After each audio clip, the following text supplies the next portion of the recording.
Good morning, Forrest. I'm Daniel. And I'm Reagan. And today is Wednesday, May 6th, and on today's show we'll have all of your WCAT news and COVID updates.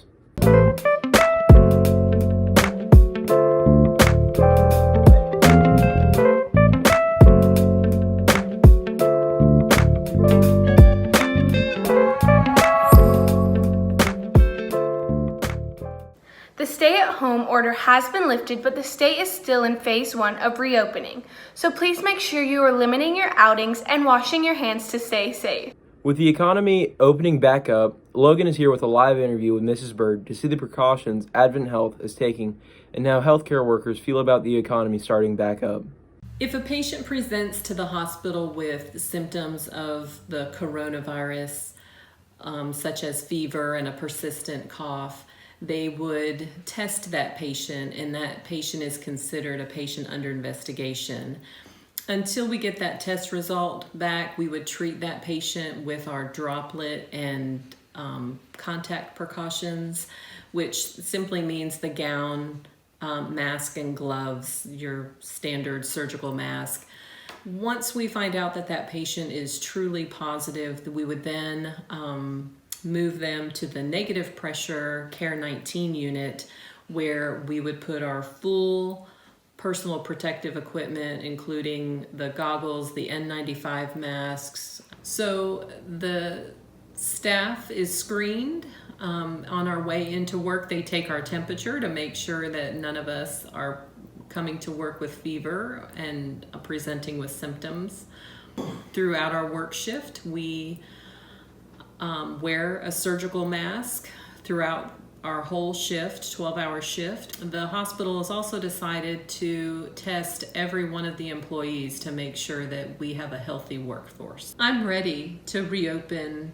I'm ready to go to a restaurant and to be able to sit at the table and order like we used to. I'm ready to go to the grocery store and have supplies on the shelves. I'm cautiously optimistic. I guess we'll just have to watch the numbers and see. But I'm ready to celebrate the class of 2020 and send these seniors off with the farewell that they deserve. It's good to have input from our own local healthcare workers. Yes, it is, and like many events, the Marion County Media Festival was canceled. But Kylie has another review on our own Marion County Media Festival entries. Hey Forrest, this is Kylie Cecina, back with the second installment of STN Film Review. This week I'll be reviewing Labyrinthine, A Bad Love Story. The cast is Cole Webb, Ethan Camps, and Mary Campbell. The plot of the story goes a little like this. In the normal scenario of an average teenage boy and his sassy sister, what kind of love string could be pulled by the both of them to the boy's best friend? For more depth into the short film, I've asked Cole here today to be interviewed about what it's like to be on set of Labyrinthine.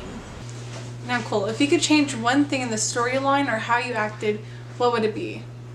If I could change one thing about the film storyline, if we had more time, I would dive deeper into my journey of me going and getting ice cubes, because the journey was pretty crazy. Now, what was your favorite part about the short film? My favorite part of the film would definitely be Ethan and Mary making out. Filming that was very funny, and listening to the noises is very uncomfortable. That part did make a lot of us very uncomfortable. Thank you, Cole, for answering some of these questions. Thank you, Wildcats, for your time, and I hope you give Labyrinthine, A Bad Love Story a watch. And stay tuned for the next installment of STN Film Review. Students, if you are in need of internet to complete online schoolwork, Forrest has set up a Wi-Fi hotspot in the front parking lot where you can go and download all of your needed schoolwork. Aside from school, most of us have nothing to do, which gives us plenty of time to try new things. Blakely is here with a recipe we can try at home ourselves.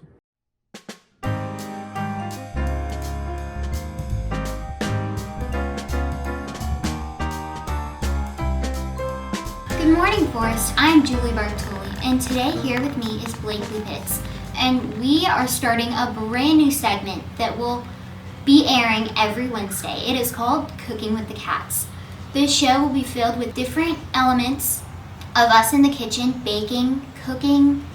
We don't really know yet. This week we are going to be baking banana bread. For this recipe, you'll need 1 stick of butter, 1 cup of sugar, 2 large eggs, 1/4 cup of milk, 1 teaspoon of vanilla extract, 3 medium bananas that are ripe and spotty, 2 cups of flour, 1 teaspoon of baking soda, 1/4 teaspoon of salt, 1 cup of pecans, and 1 cup of chocolate chips. First, you want to start by preheating your oven to 350 degrees and spray your 8x5 loaf baking pan with cooking spray. First, take the butter and heat it in the microwave until it is melted. Then you want to put it in the bowl with the sugar and whisk it until it is combined.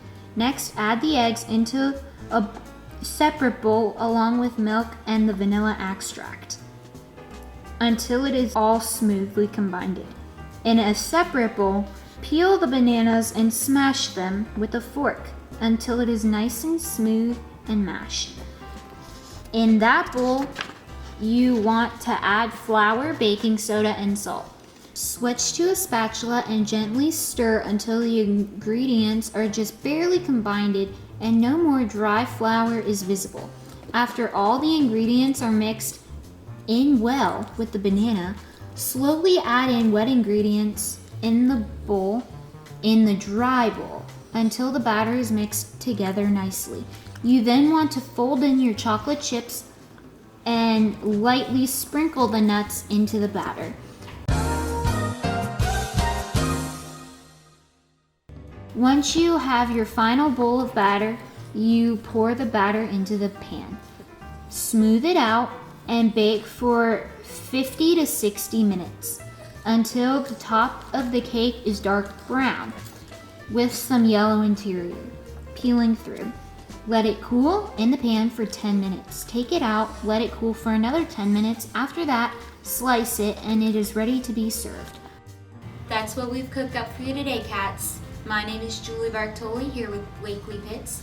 Bye. Well, that's all the news we have for you today. To stay updated on all things Forest, make sure to follow us at FHS_WCAT on Snapchat, Twitter, TikTok, and Instagram. Once again, I'm Daniel. And I'm Reagan. Have a great day, Forrest, and like always, Go Cats.